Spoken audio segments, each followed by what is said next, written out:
So welcome everyone. Thank you all so much for being here tonight. It's nice to see a good crowd of people.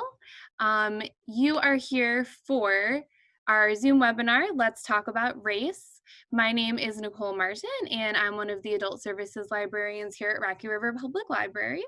I'm very excited to have you guys here with our presenter, Dr. Ronnie Dunn. Dr. Dunn is Interim Chief Diversity and Inclusion Officer, as well as Associate Professor of Urban Studies at Cleveland State University. Let's Talk About Race is a part of our virtual One Community Reads programming schedule, which just started off this August, and it runs through December. It's a countywide initiative that focuses each year on a different theme, and this year our focus is on equity, diversity, and inclusion. And like I said, that will be through December. You can find out more about One Community Reads, including selected book titles and other events that are around these topics throughout Cuyahoga County by going to onecommunityreads.org. You can also check out the other Rocky River Public Library programs going on our online calendar, including our next program in the One Community Reads theme, How to Talk to Your Kids About Racism. That will be hosted on Zoom as well, September 17th. So we hope we can see you guys for that program as well. For our webinar tonight, Dr. Dunn will be sharing his presentation with us, and then we will have time for a question and answer session at the end. So please share your questions, comments, and any discussion that comes up throughout the presentation in the chat box. Make sure that you choose in the drop-down box to select all panelists and attendees so that Dr. Dunn and I, as well as all the other attendees, can see all the discussion going on. And then we'll get to all of your questions for Dr. Dunn at the end of the program. At the end of his presentation, we should have plenty of time for a lively discussion. And with that, I will hand it over to Dr. Dunn. Well, thank you. Thank you, Nicole, and good evening, everyone. Thank you for having me. I want to thank Nicole and Shannon Woods for making it possible for me to be with you this evening. So let's talk about race. That is a touchy subject, as I'm sure we all are well aware. And if you can look over my right shoulder, you'll see I brought a friend with me tonight. That is Packy. Packy is the proverbial elephant in the room. Often when we broach subjects of race, we dance around those tough conversations. So I brought Packy to ensure that we address the elephant in the room. So I trust that we will have a very lively and candid discussion this evening. First, let's begin by looking at where we are as a nation and what it has been referred to as a racial reckoning. And how is it that we got here in this historic moment, and what makes this current moment different from other such instances of racial crisis in America? I submit to you that the distinction and what makes this current movement, social justice, racial justice movement, different is the dual or twin pandemics that we were simultaneously confronted with, beginning with the novel coronavirus, which, as we all are well aware, have disproportionately impacted African Americans and communities of color. And in essence, COVID-19 laid bare many of the structural and racial inequalities that exist in our society across all racial lines, but it particularly highlighted the racial disparities as it pertained to African Americans and other communities of color. And secondly, as we were still within the context of quarantine or shelter in place, or what I like to refer to as a virtual house arrest, we were then confronted with this horrendous, very disturbing video footage of the murder of George Floyd, this Black man whose life was virtually snuffed out of him, and the very breath suffocated out of him under the knee of a Minneapolis police officer. But what really made the George Floyd video, and this was on the heels of the death also of Breonna Taylor and Ahmaud Arbery, two other African Americans, Breonna dying at the hands of police officers in Louisville, Kentucky, as she laid in her bed at her home, and Ahmaud Arbery dying as he was assaulted and assailed by two white men, one a former police officer and his son, and a third culprit was also involved.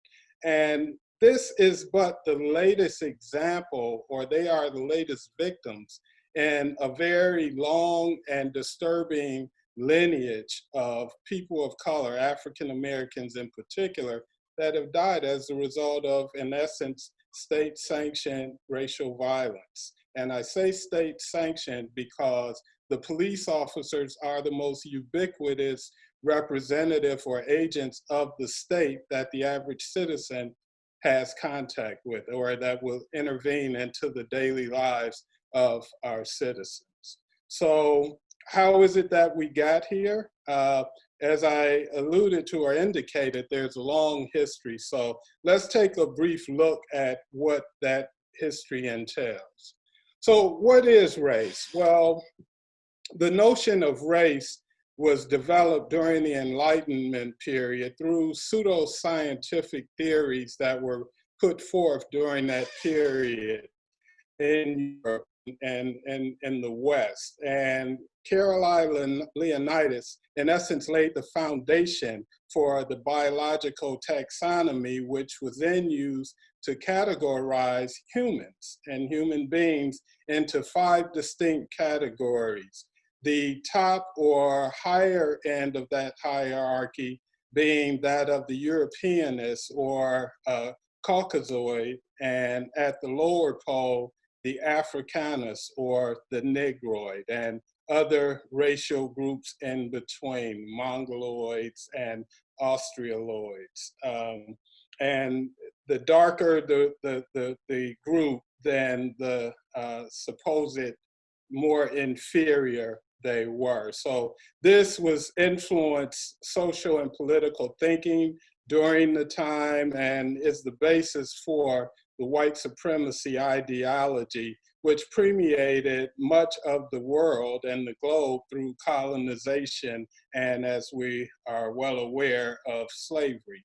And it perpetuated the principle of racial inferiority of those of darker races. As we know today, race is a social construct. So while it's acted upon as if it's a biological fact, race being a social construct, what that means is it's defined given the social historical context within which it's embedded and acted upon within a society.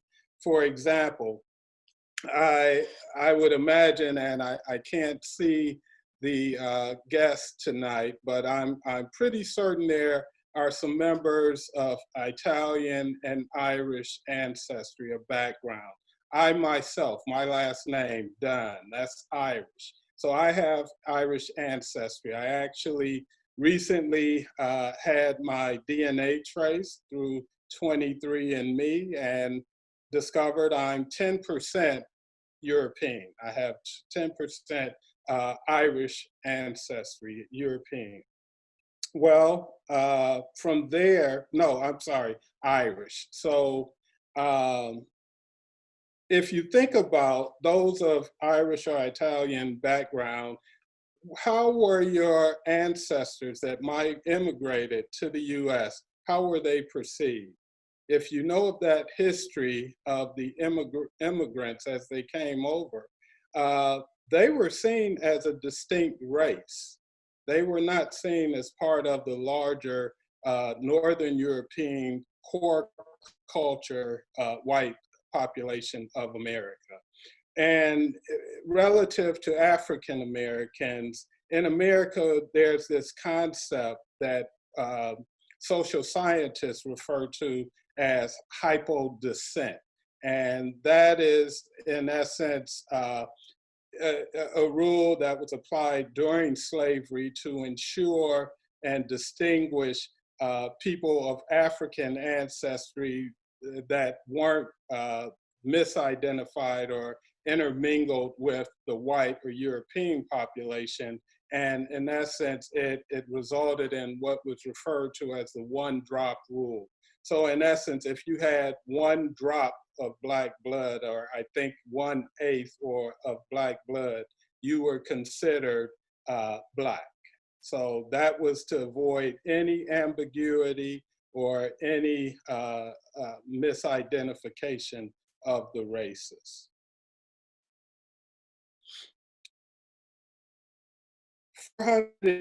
401 years ago from tomorrow, on August 20th of 1619, 20 Africans were brought to the Port Comfort, Virginia, and sold as it's questionable whether they were actually sold directly into slavery or were indentured servants at the time. There was a brief period of indentured servitude in the British colonies of North America, but we do know within a 30-year period at most, that indentured servitude evolved into chattel slavery. And chattel slavery of Blacks and Africans in America would last from 1619 to 1865 at the end of the Civil War. So another 250 years. The Civil War was fought and there were, I think at the time, 32 states in the Union at the time of the Civil War. And the war lasted from 1860 to 1865. It was the bloodiest war in US history. Over people died in the Civil War. So it's the bloodiest conflict in our history, in our nation's history. Now, mind you, when we think about the current context within which these incidents, these deadly incidents involving African Americans and the police occur, we have to place those incidents not in isolation and just look at them in the contemporary context, but we need to place them in the broader social historical context within which that relationship between African Americans and law enforcement and the police exists. And that relationship stems all the way back to slavery, with the slave patrols in the British colonies, the 13 colonies. There was not a southern county within a southern colony in the US that did not have a slave patrol. In fact, the 100-man slave patrol in Charleston, South Carolina in 1859 was the largest police force in the country. So this predated the modern police entity or apparatus in America. So keep that in mind when we think about this adversarial and confrontational relationship that we see today that exists between the African American community and law enforcement. After the Civil War, with the passage of the 13th, 14th, and 15th Amendment, African Americans gained their citizenship rights, and for a brief 12-year period called Reconstruction, they were able to exercise those rights to varying degrees with the full support of the federal government. through the Freedmen's Bureau, which went into the South and helped establish schools to educate the formerly enslaved Blacks and to help them gain a foothold in life, to start their life, to gain property, to rejoin their families, gain education, and a form of subsistence to provide for themselves. That lasted a brief 12 years, and that was succeeded by almost another 100 years of Jim Crow segregation. And that period of Jim Crow segregation lasted from 1877 until 1964 with the passage of the Civil Rights Act of 1964. So while many think of this as ancient history, it's not. When we look at it in the sense that 1964, that's within my lifetime. I was 3 years old, so I was born into Jim Crow segregated America. So just to help us put this in a real social historical context that makes it more relevant when we think of it in that sense. Now I'd like to kind of look at the issue of race more at the local level and in the city of Cleveland and Ohio to make it more relevant. The city of Cleveland was founded in 1796, I'm sorry. The city grew as a major shipping and port of commerce during the Civil War. Germans and the Irish were the first ethnic immigrants to settle in Cleveland in the late 1700s. The first Blacks arrived and settled in Cleveland in 1809. So that was prior to the state of Ohio being admitted to the Union. So Blacks had a presence in Cleveland prior to every other racial ethnic group, with the exception of, or every other ethnic group, with the exception of the German and the Irish. Cleveland was known as Hope, codenamed Hope, on the Underground Railroad, in that it was one of the last stops and points of debarkment for those freedom seekers seeking unrequited freedom north of the Canadian border. So Ohio was a free state, and embedded in Negro spiritual were encoded language where you will hear the term the River Jordan, and they will sing about the promised land across the River Jordan. That was coded language for those on the Underground Railroad and their conductors, the abolitionists, whites and Blacks alike, that were helping these freedom seekers gain freedom, getting to Ohio and points north in Canada. They would use the River Jordan was code word for the Ohio River.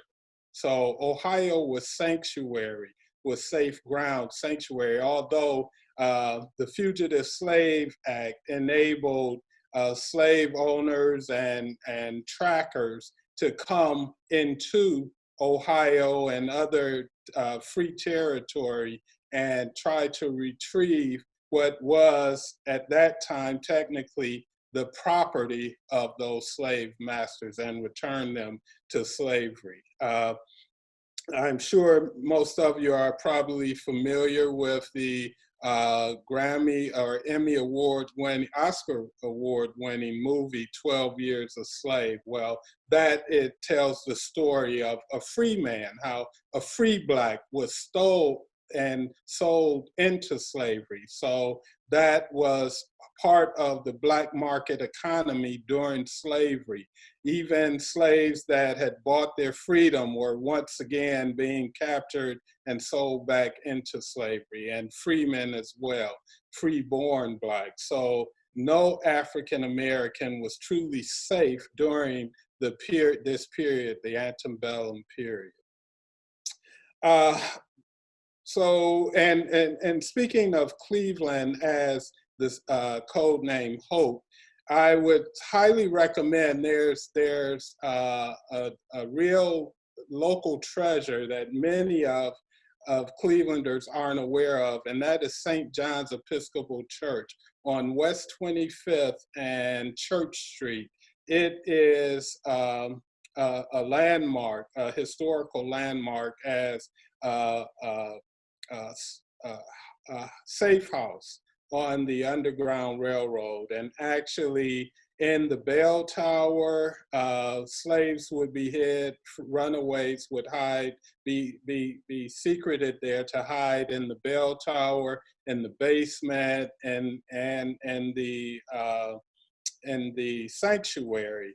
So, and then they would await signals from ships down on the lake, which was maybe a half a mile away. They would wait for a signal to secret them down to the lake, and they would board ships for Canada, and once again for freedom in Canada. So I would strongly recommend visiting St. John's Episcopal Church, and there in University Circle, there's a home, the Cozad Bates House, is being restored as a museum. It is the home of an abolitionist family, and is being turned into a museum and a community center to discuss issues around racial and social justice and the history of the Underground Railroad. So it's right there on Mayfield Road off of Euclid. I would highly recommend visiting there as well. So those are two local landmarks that I would highly suggest you pay a visit to and learn that rich history. By 1920, Cleveland had grown into a major industrial manufacturing center to the point that it was the 8th largest city in the country. Its Black population had grown during the decade of from 1910 to 1920, to the point the growth in the Black population was only exceeded by that of Detroit by that time period. And between 1915 and 1970, the United States and African Americans embarked on what is the largest mass internal migration of people in the history of the world. And that was the period known as the Great Black Migration, where over 6 million African Americans migrated from the rural Jim Crow South to urban centers in the North, such as Cleveland, Detroit, Chicago, other major cities, as well as smaller cities. Ohio actually has the most urban centers. We have to California and Texas, we have the most urban centers of any state in the country when you think of small to mid-sized towns and cities such as Akron, Youngstown, Canton, even Steubenville, that have considerable African American populations as well. So they migrated to the North, the Midwest, and to the West.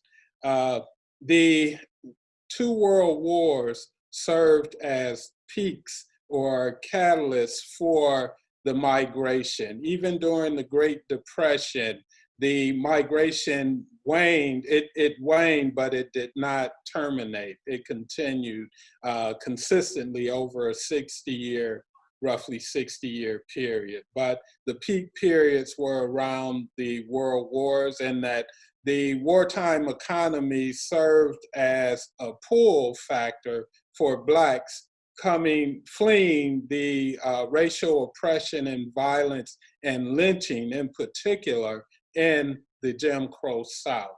So they sought safety and socio-economic advancement in cities in the North and other parts of the country. Blacks in Cleveland have they have roots or migrated from Alabama and Georgia.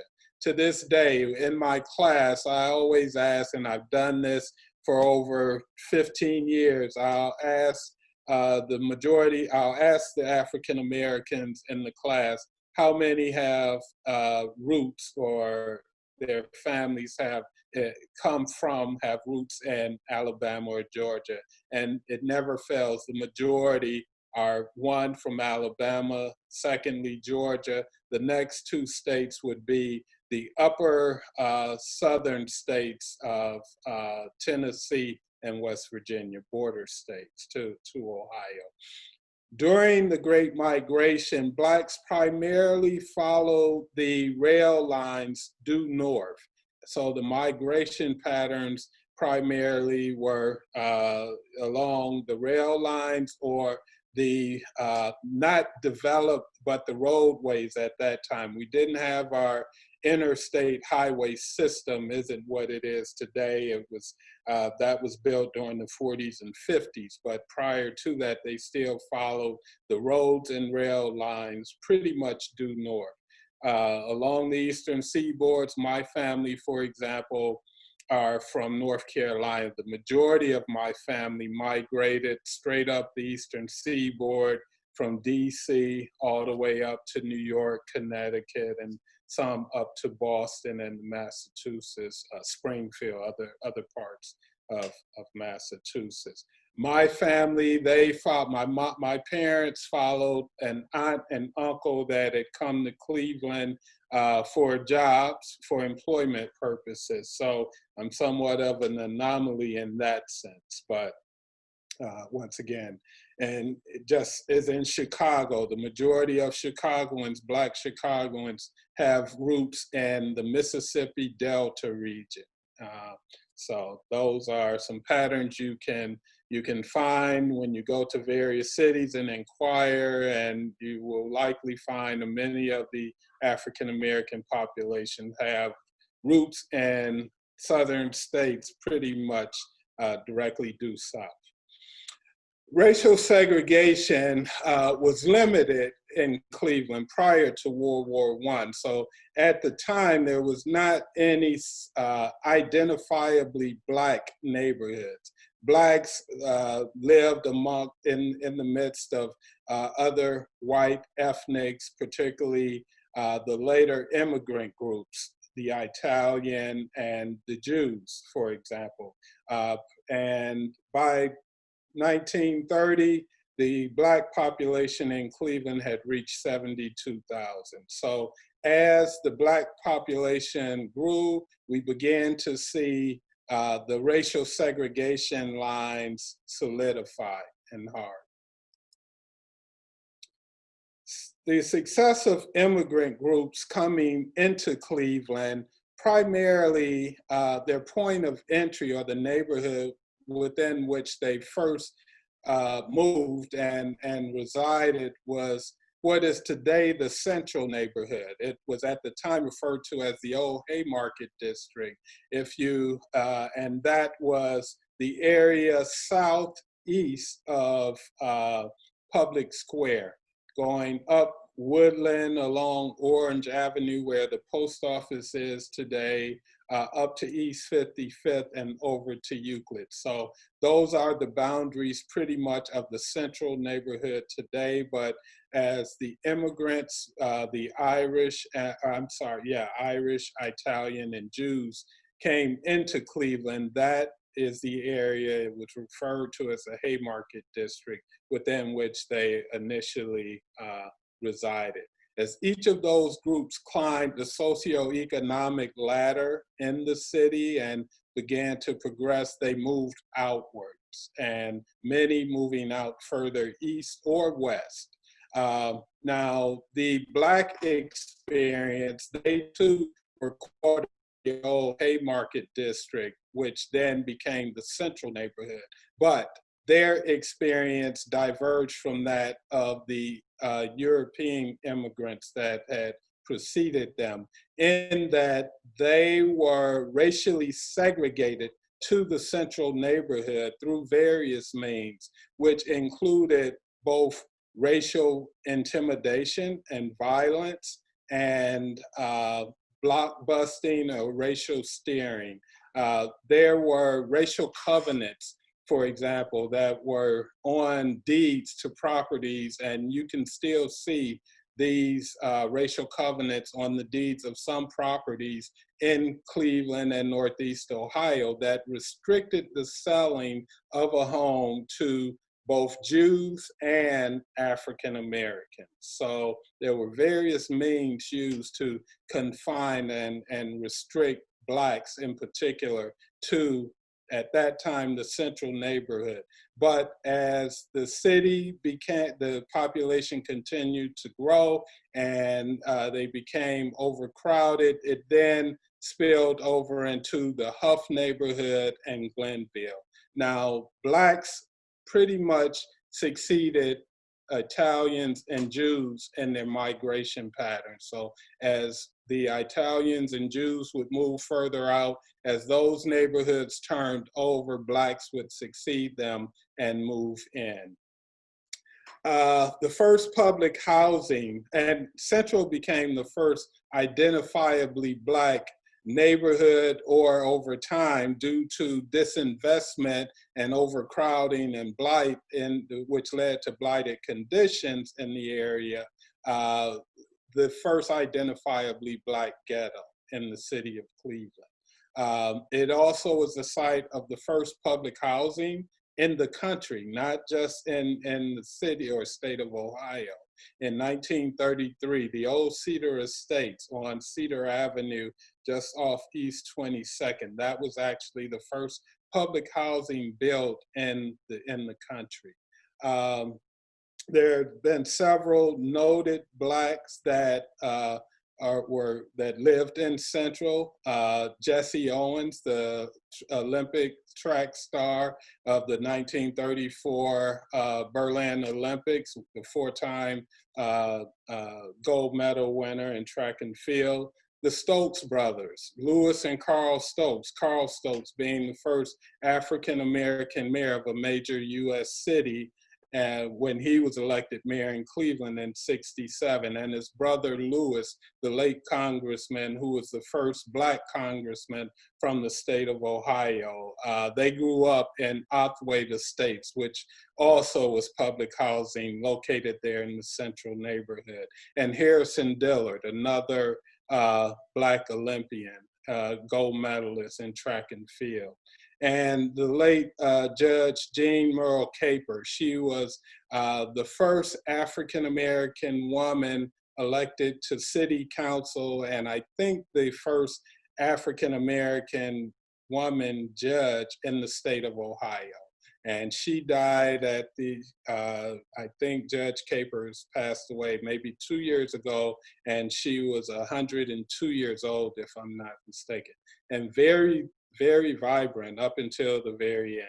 And also Langston Hughes, he was a noted graduate of Central High School. Langston Hughes, the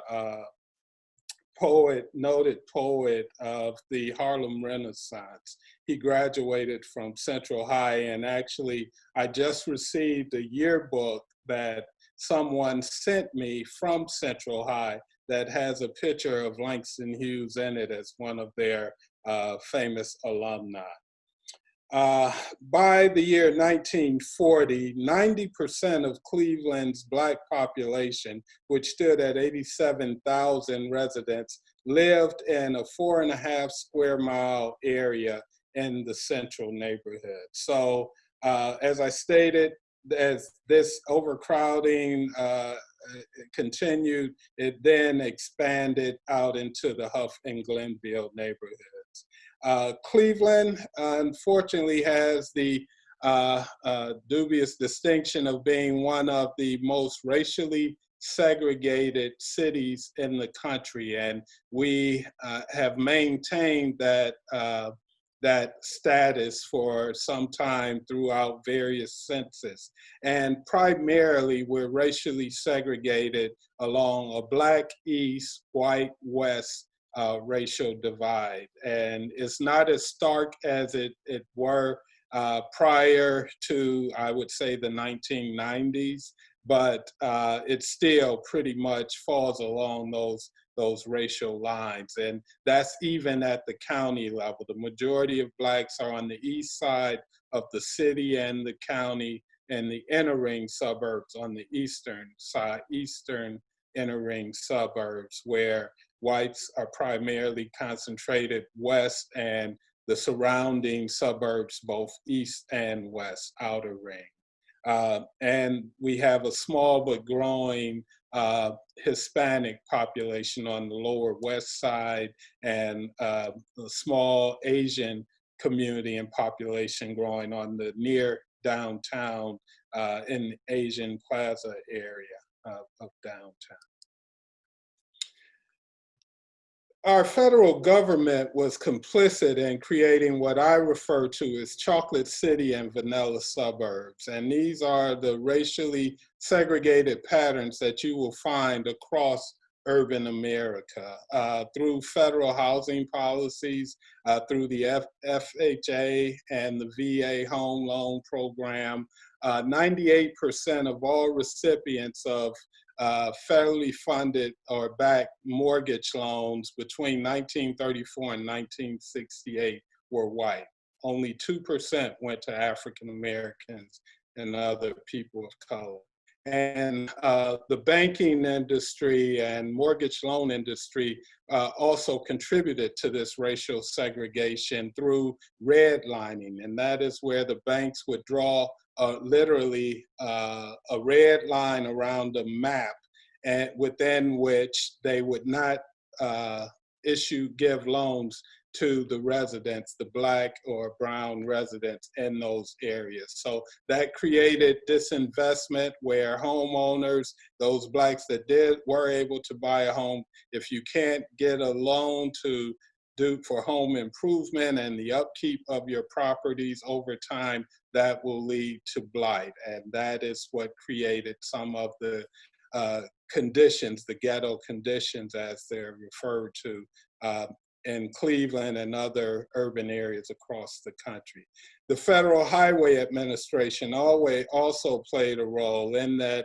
With the development of our federal highway system, they often cut through intact Black communities, cohesive Black communities, that further isolated these communities from various resources within the urban area. So creating more pockets of isolation.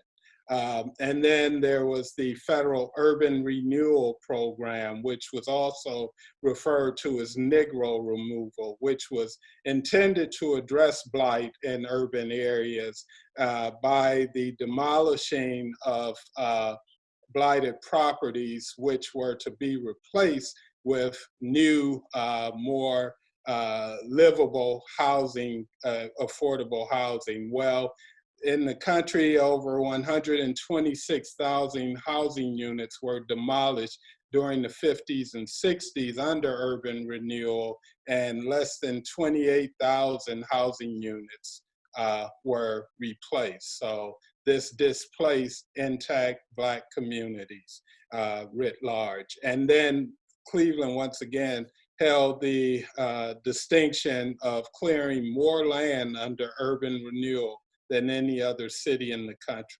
We cleared 6,000 acres. So we held that distinction of tearing down housing for Blacks and low-income families and not replacing it. The segregation that created in housing created segregated schools as well. And in Cleveland, there was very robust and vigorous anti-school desegregation protests and demonstrations during the 60s. During the early 60s, it was actually some of the most robust and vibrant in the country, to the point that Cleveland actually had the first legal challenge to school desegregation in the North, post Brown v. Board education Supreme Court ruling in 1954. And that case in Cleveland was entitled Craigett versus the Cleveland Public Schools, which was brought in 1964.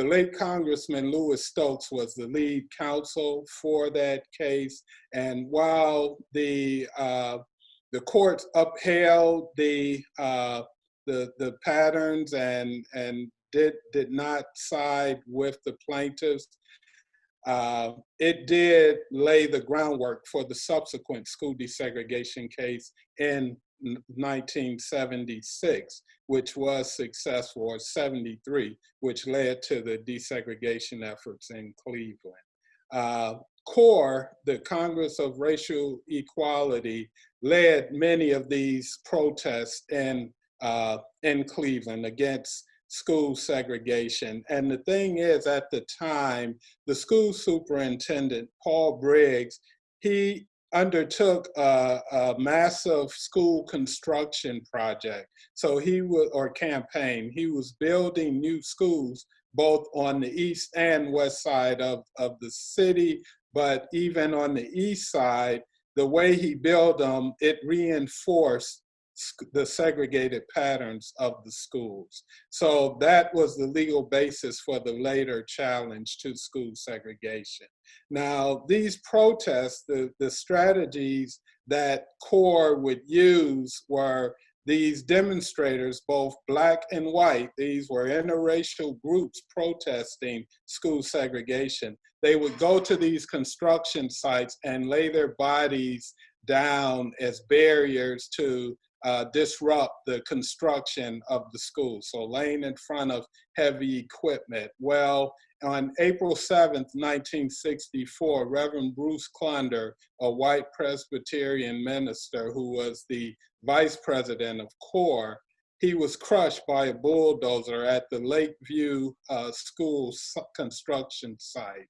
Now, Malcolm X, the famous noted civil rights, human rights activist, was in Cleveland. He had just given his famous ballot or the bullet speech at Core United Methodist Church on East 105 and off of between St. Clair and Superior on April 4th. And then he went to Detroit and gave the recorded version of that speech, which, if you've heard it, he gave that speech in Detroit the next night on April 5th at Cobo Hall in Detroit. He returned to Cleveland, where he was very active with the community, and he was on the radio that evening of Reverend Clunder's murder or death. And he stated, I think you will find there, referring to Reverend Clunder's death, is a sign of how serious this thing is getting, referring to the racial strife and climate in America at the time. Many white people in the white community are swiftly finding themselves realizing the seriousness of this situation. So you find many whites who are trying to take an active part in eliminating these injustices.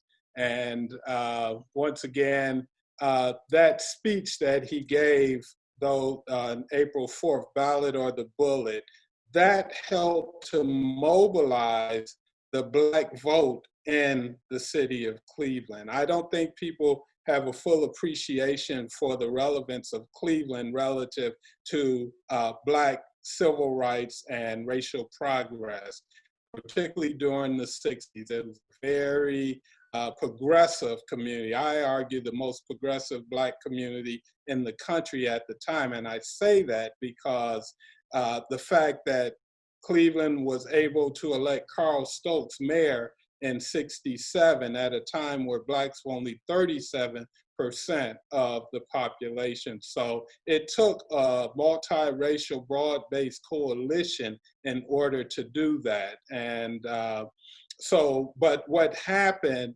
the segregation actually had an unintended consequence of concentrating and consolidating that Black vote in the Black community in Huff and Glenville, where the majority of Blacks lived at those times.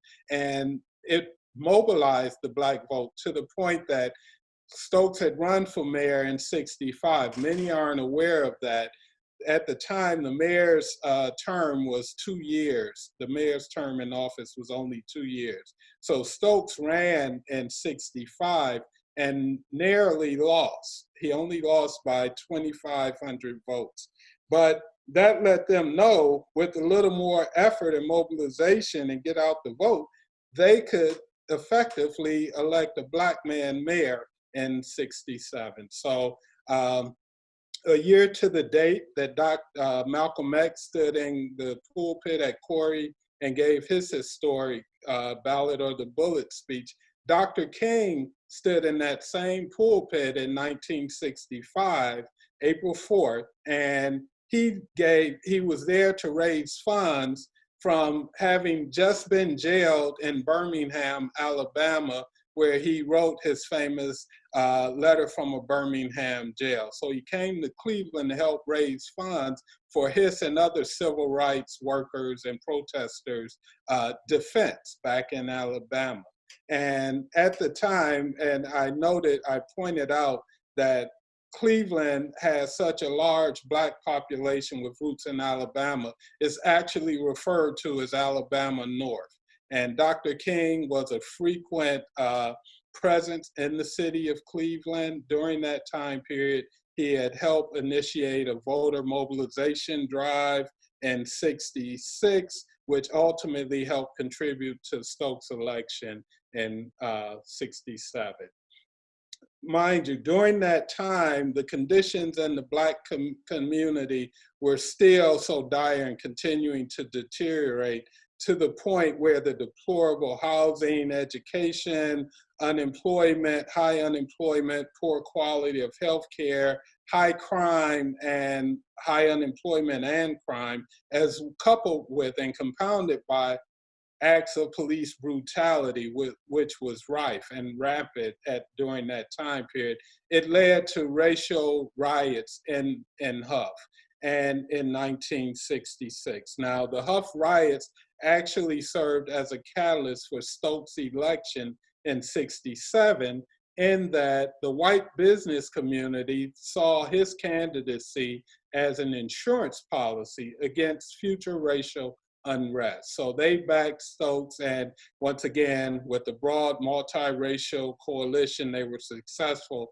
in electing him mayor, making him the first African-American mayor of a major US city at a time where Cleveland was the eighth largest city in the country at the time, with a population of 730,000. His brother Lewis, who was elected to Congress in 1968, being the first Black Ohioan to go to Congress in 68. Prior to going to Congress, the congressman argued the landmark Terry v. Ohio case before the US Supreme Court.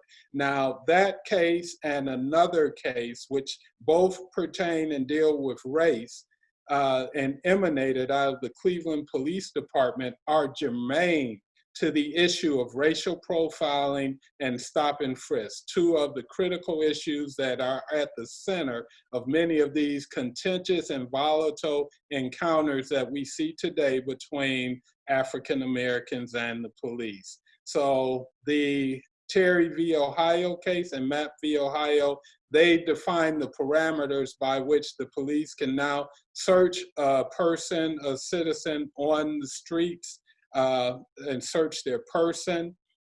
And Mapp, it defines what evidence is admissible in court given the way that the officer obtains that evidence. If they find the evidence in a manner that isn't in compliance with the 4th and 14th Amendment and violate citizens' rights, then that evidence is inadmissible in courts, is considered fruits of their untoward methods of obtaining, and it's thrown out. Unfortunately, the white business community's bet on Stokes precluding future racial unrest did not pay off, because 10 months into his first administration, the Glenville shootout occurred, and that was a shootout between Black nationalists and the police. And the key figure or nationalist at the center of that, Ahmed Evans, he indicated upon his arrest, where he was taken alive, when asked by the media why, what was the reason for the attack or ambush on the police, his words were, and I quote, "because we're tired of them messing with us," in essence, in defense of the Black community. That shooting resulted in 3 police officers, 3 white officers dying at the time of the shootout, and actually a 4th died some years later from his injuries sustained in the shootout. And then several Black nationalists died as well. I think 3 as well died, Black nationalists, and some civilians died in the wake of that as well.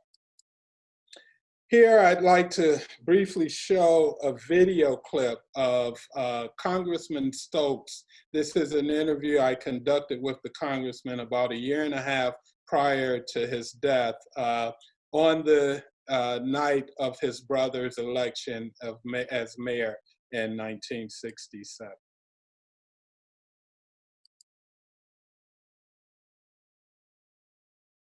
And in 1965, when Dr. King registered Black voters as they had never been registered before, in a city that was not Black, a city that was only 37% Black, Carl just missed being elected mayor by 1,700 votes, which said to us that if people had really realized it, he could have been elected in 65. But we knew that pointed towards the fact that he could be elected in 1967. In 1967, Dr. King came back, worked with us, worked with other officials, and again, registered Black people as they'd never been registered anywhere in America. The night that Carl was elected mayor, it was about 2 or 3 o'clock in the morning. And outside of Carl's headquarters downtown, at 2, 3 o'clock in the morning, people were dancing in the streets of headquarters.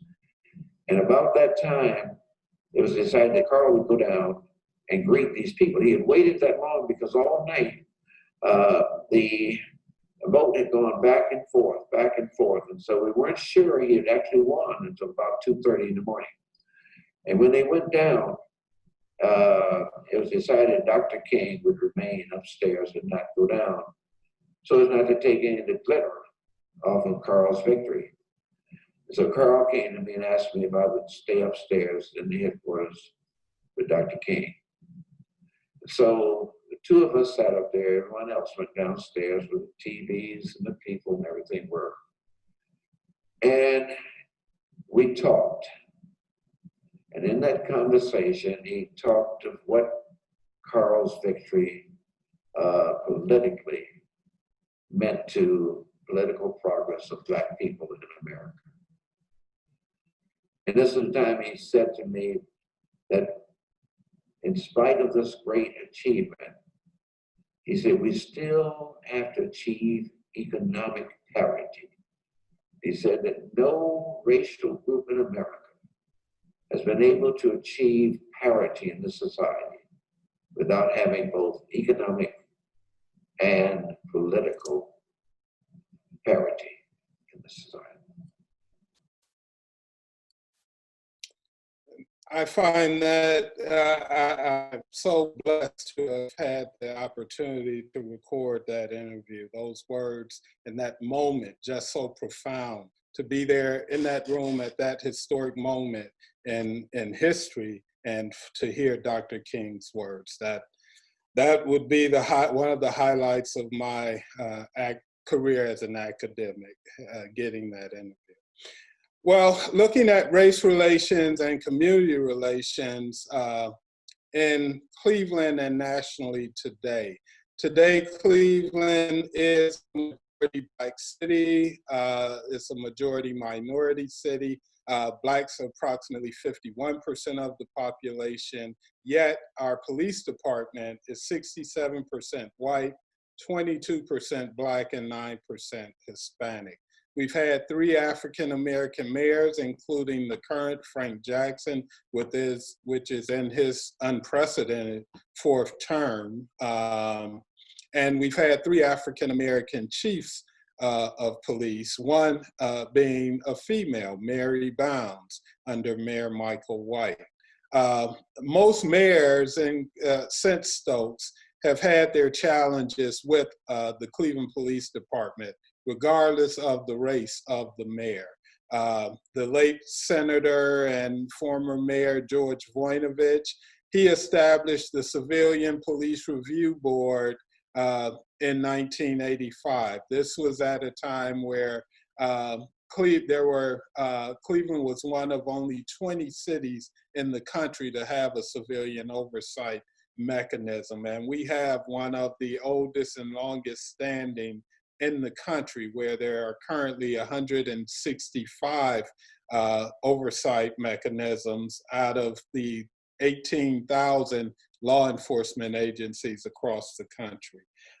Former Mayor White, Michael White, he initiated an investigation of the Cleveland Police Department for organized racist activity. The FBI conducted this investigation. And then the city's first woman mayor, Jane Campbell, during her administration, there were a considerable high number of 4 African-American males that were killed by police during her tenure, her administration, 3 of which occurred in a 1-month period. And that, I remember that period because it was in September of that year, and the racial tensions were so high in the Black community. I strongly believe if it weren't for the onset of an early and unseasonably cool fall, we likely would have had racial unrest during that period. So much so that Mayor Jackson, who defeated Campbell, when he came in, the first thing that he did was issue he revised the use of force policy and use of deadly force by the Cleveland Police Department. That was his first official public act. And that seemed to have held for some time period because there was a lull or a reduction of use of force, use of deadly force, but unfortunately it waned to the point that it resulted in the 137 shot incident or atrocity, as it's referred to in the Black community, and the Tremere Rice shooting of 12-year-old Tremere playing with a pellet gun in a park in the city on the west side. These being 2 of the most egregious deadly use of force incidents in US police history, particularly the 137 shot incident, in that Bonnie and Clyde, the notorious bank robbers and bandits that killed 21 people nationally and 12 law enforcement officers during their reign of terror, died in a hell of 130 bullets, where these 2 unarmed African Americans died in a hell of 137 rounds. So that led to the Justice Department coming and investigating the Cleveland Police Department for a pattern and practice of excessive and deadly use of force, which resulted in a consent decree, which was initiated in 2015, under which we're in our 5th year. We're still under it. And just recently it was determined that the now former safety director was not holding police accountable for acts of misconduct during that 5-year period, to the point that he just retired, was forced to retire, and that being just last month. Ohio leads the nation in police agencies that have come under Department of Justice oversight, with 5, Cleveland being the latest, the others being Cincinnati, Steubenville, Warren, and Columbus. We're just the latest. The next highest two states are California and Montana with 2 each. So I'm coming around, heading for home here. I know we're running a little long. The racial bias and policing and criminal justice reforms, that is what we're currently hearing. We're in another moment of where we're calling for reform of the police. I argue we're beyond reform. We need to transform our policing in America, particularly the relationship between the African American community and the police. In that, as I've shown you or indicated to you, that relationship goes all the way back to slavery. So to suggest reform to me implies that at some prior point in time, that relationship or this institution operated in a manner that was just and equitable with that population, where history will show that has never been the case. The most frequent contact that the average citizen has with the police, and by extension, the criminal justice system, comes in the form of a traffic stop. And for those that might be familiar with my work, that is why I focus a lot of my research on the front end of that criminal justice continuum and that initial interaction through the lens of racial profiling. That is where a lot of my work has been conducted thus far, my scholarly research. Blacks and minorities are disproportionately subjected to traffic stops. These traffic stops increase the likelihood of a deadly encounter because it's the most volatile and uncertain interaction between the police and a citizen. And then there are the financial penalties and hardships that stem from these traffic stops, which also can contribute to deeper involvement within the criminal justice system and only perpetuates this adversarial relationships and increases the distrust between the police and these communities. What is called for and needed is legislation on racial profiling, prohibiting it. It was introduced, legislation has been introduced to the Cleveland City Council in 2017, yet it's yet to be adopted. And I currently serve on the State Advisory Board, the Ohio Collaborative Community Police Advisory Board, which was established under Governor Kasich and has been continued under DeWine. And we are establishing statewide standards on policing. To date, there are 8 minimal standards, and departments can go through a certification process. Unfortunately, the Cleveland Police Department has been remiss to go through this voluntary compliance process. Nationally, looking at race and the criminal justice system. Nationally, Black men are 2.5 times as likely to be killed by police as are white men. They're almost twice as likely to be arrested for disorderly conduct, drug possession, and other minor charges than are whites by police. Nationally, 40% of the US prison population is Black, roughly 60% people of color, that's including Hispanics and Asians. Blacks are 14% of Ohio's population, yet represent 45% of the state's prison population.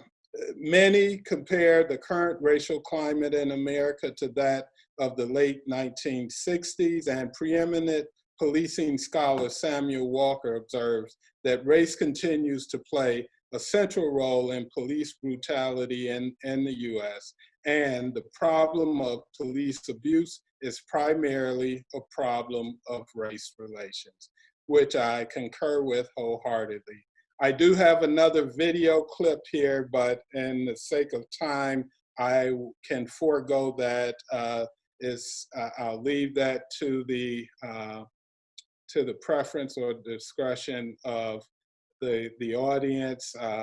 If Nicole is there and can let me know if the audience would like. It's a brief video I compiled contrasting conditions from the 60s to the present, and it's at the will of the audience.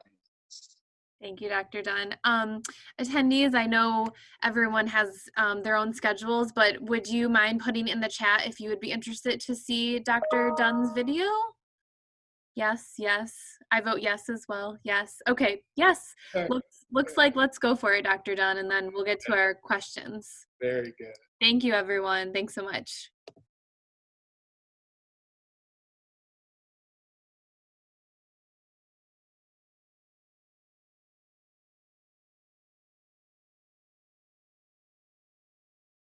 So, Hey, sorry I ran long with the presentation. that's okay. It's, you know, it's a lot to pack into a very short amount of time. So I'm sure we could all talk about this for literally years. So thank you. So, hopefully it won't take years to right. get action or resolve these issues, Yeah. but we have to continue the dialogue.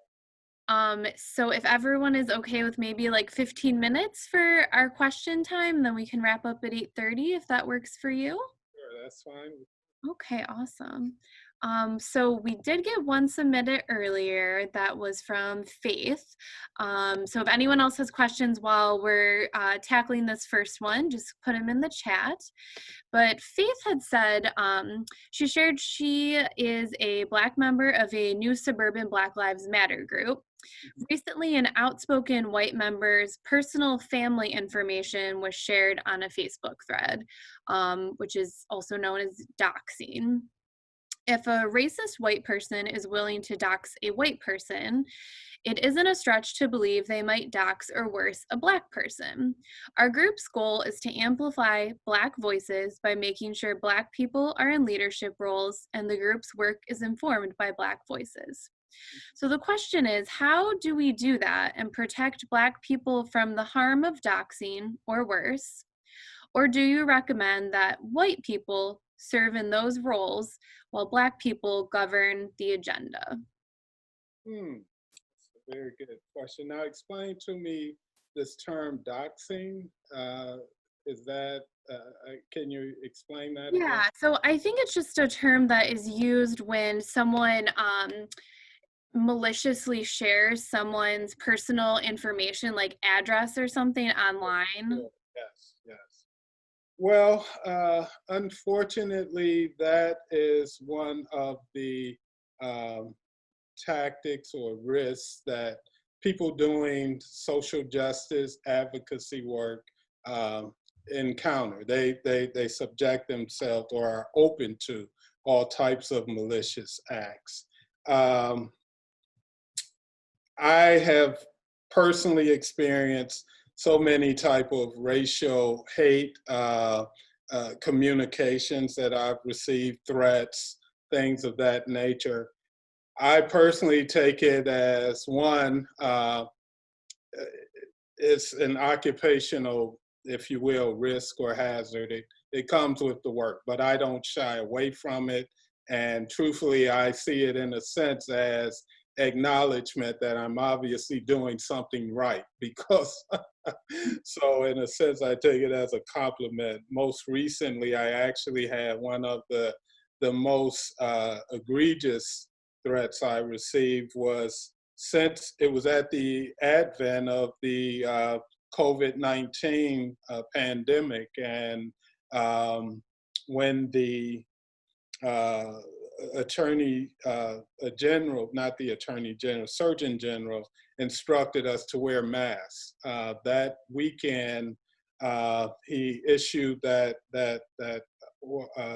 recommendation, and I was contacted by the media and interviewed relative to the potential risks that pose for African American men to now be told to wear a mask for your own protection and safety relative to the virus, but then with this societal threat or stereotype of black men in particular, how that could subject them to potential risks.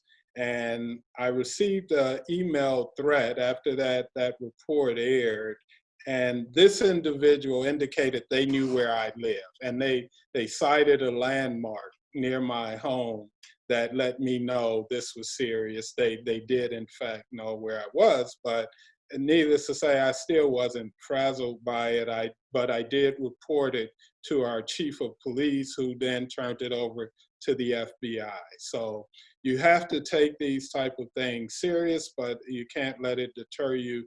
As far as how they should address this organizationally, I think everybody should just understand that is part of the price of doing business. It's an occupational risk or hazard you unfortunately will be willing to endure. I wouldn't let it segregate how we function as an organization. You need to operate in the manner that's most effective in addressing the racial obstacles and barriers that you're challenging. So sometimes a white activist might be more effective in doing or relaying a certain message to a certain community or their own community, whereas other times a black might be more effective, or doing it jointly. So I wouldn't let it deter how we operate internally. I would continue to operate in the most efficient and effective manner. I would suggest reporting it to the authorities if they've somehow violated your privacy rights or your personal rights or something of that nature. But just so there's a record, which I always do. I report it to the police, but I have means of protection as well. So. Thank you. That was a really great question, and thank you for that great answer. Aaron asks, let's see. So Aaron writes, in July, a group of friends and I updated a list we found on cleveland.com from 2016 of Cuyahoga County Police Departments that require body cameras. Mm-hmm. The goal was to then get residents of the cities that don't to agitate for body cams. But then I read that body cams have not been found to be effective in combating police brutality. Do you have an opinion as to whether police should be required to wear body cams? FYI, Rocky River Police Department does require body cams. So what's your opinion on body cams, Dr. Dunn? I think it depends on the policies governing the body camera, particularly if the officer, how much discretion he has and when it's activated. So much of policing it depends on the policies that are put in place. Policies define the parameters by which officers have the discretion or the latitude within which to operate. And the more you can constrain that and limit the discretion, the more, the better the oversight and the adherence to those policies. So I'm a proponent for body cameras. Now, they have been shown to do two things. One, it does provide a record of events that are occurring. Now, sometimes the officer might turn the camera off, but see, there has to be other policies and penalties in place to hold them accountable for those actions. But by the same token, the research has shown that body cameras have also been used to the benefit of police officers to provide evidence against false claims of abuse or misconduct or what have you. So initially, in general, police officers were resistant to the use of body cameras, but they've become more open to it. Whether or not they constrain misconduct, there's probably research that varies on that, and it probably varies by department. And once again, you have to look at what the policies are governing the use of those cameras, the storage of the video footage, the transparency that the public has. And even when the police has to write an incident report, a use of force report, is he able to review the video footage before writing this report, or does he have to write his report and see if that comports or aligns with the actual video footage? So once again, that answer probably varies based on the policies that are in place to govern those departments. Now, to the audience member's question, the Ohio Collaborative Community Police Advisory Board, which I'm a member of and I cited earlier, we have a list of all police agencies across the state that are in that compliance process or either have been certified, and we have a body-worn camera policy. So he can go to that website and also see which agencies are certified and then are in compliance with the body-worn camera policy. So Erin did actually type a follow-up question too. So as far as what's most effective to be fighting for, they're asking, would you recommend fighting for more stringent policies at your local police department level, or should you push for more state level policies? Both and. And that is how I operate at every level, even the federal level. I have gone to Washington and been going to Washington. I haven't gone recently, but going back as far as the 1990s, going to Washington and lobbying on Capitol Hill for first drug sentencing laws, to have them reformed and repealed with the sentencing disparities and racial profiling legislation, and doing the same at the state level and local level. So I would suggest, particularly in this current moment, now is an opportune time to really push at the local. With the current administration, a lot of the effort shifted more from the federal or national level to the state and local level. But in light of the Black Lives Matter movement and this current racial justice, racial equity movement that we're in, I would suggest, once again, pushing at each level, particularly with the upcoming election. If we can get the right elected officials in place at the federal level. Policies have been introduced at the federal level to establish a federal database which will track and monitor police misconduct, and particularly police use of force, deadly use of force, or decertified officers, those that are fired from one department. That way they can't do like Timothy Loman, the one that shot Tremere Rice, did, leave one department, resign, and go and join another, and still continue with your unconstitutional bad policing. So I think we probably just have time for one more question, but we got a couple questions that are kind of all still related to this topic of policing. So I'm going to try to throw them all at you and see how much you can cover. So Trent and Daryl are asking about how much the police unions have been problematic in blunting police reform. And then the second part of this is also when you're discussing the need to transform the police as opposed to reforming them, are there any examples, either nationally or internationally, that maybe you could point to that show equitable policing? Very good question. Very good question.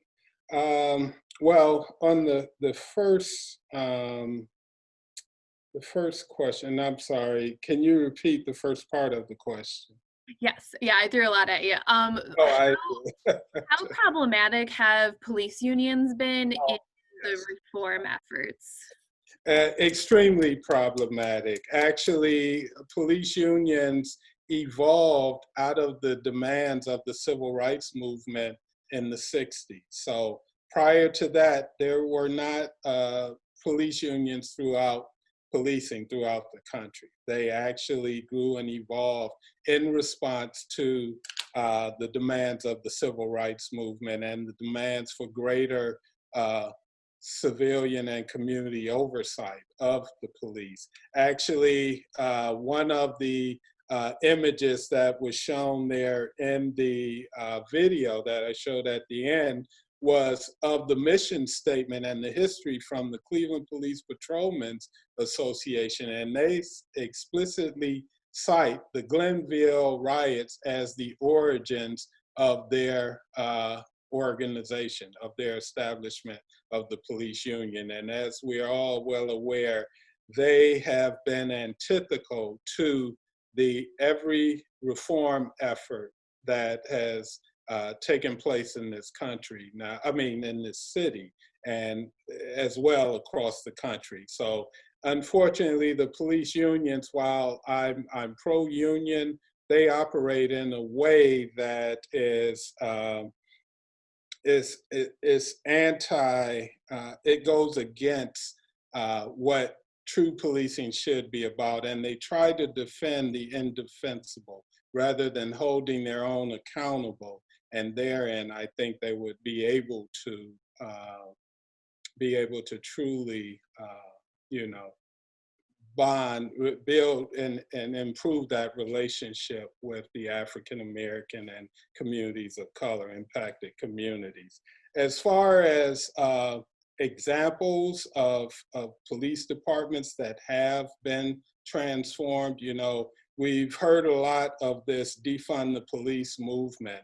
There's actually been one example nationally where a police agency or of a sizable city was completely disbanded and rebuilt from the ground up, and that is the Camden Police Department. So I would say that might be one example of a national model.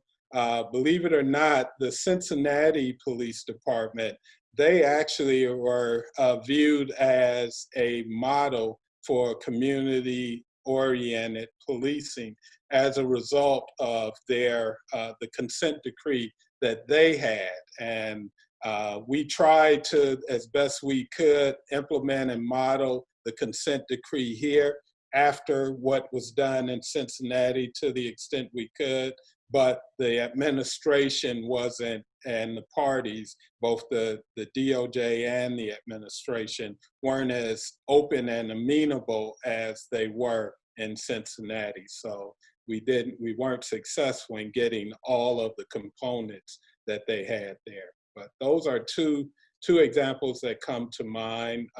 In the international context, I'll have to give that some more thought. Really, the only other democracy I've really looked at to any extent would be in the UK, in Britain, and their use of video cameras, CCTV, so they have ubiquitous surveillance throughout London, and the fact that they don't, just within, I think, the past 20 years has weapons become standard issue. And still to this day, all officers aren't armed as they are here. So. Thank you so much. I feel like we could have an entire presentation of just a Q&A with you, Dr. Dunn. So we'll have to keep that in mind.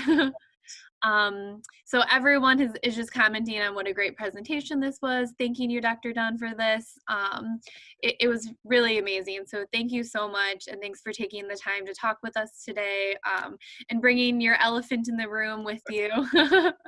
Yeah, sure. My pleasure. And I'd love to come back if you have another opportunity and would like, I welcome the opportunity to come back and continue the dialogue.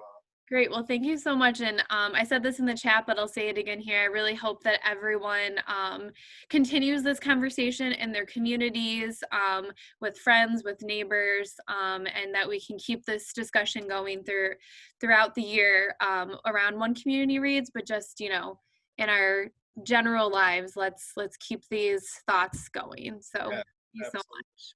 Well, thank you all, and please do reach out to me if I can be of assistance, or any information that you might need or relative to this subject matter.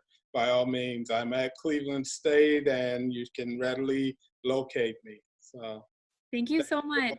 my pleasure. Have a great night, everyone. Bye. Good night.